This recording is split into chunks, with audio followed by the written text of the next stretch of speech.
Halal haram жөнүндө сүйлөшөлү дедик.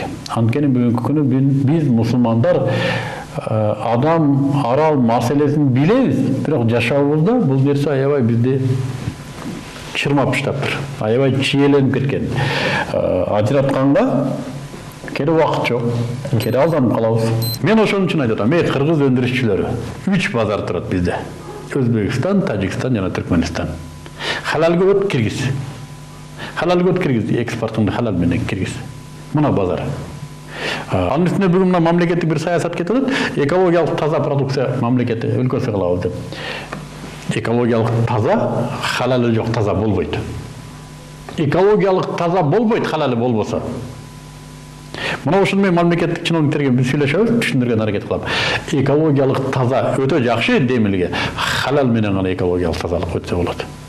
Мына ошондо дүйнөдө мен деген миллионериң деле таза суу ичкиси келет, таза тамак жегиси келет, тазадан эч ким акча аябайт. Халал тамак бул жакшы ден соолук. Бул үй бүлө бекем, адамдын мүнөзү, бул байланыш Кудай менен болгон. Бул өзүнчө бир Аллах Тааланын берген жакшылыгы адал тамак жейиш. Биз ошону ниет кылышыбыз керек, ошого умтулушубуз керек. Умтулбасак арамда жүрө беребиз.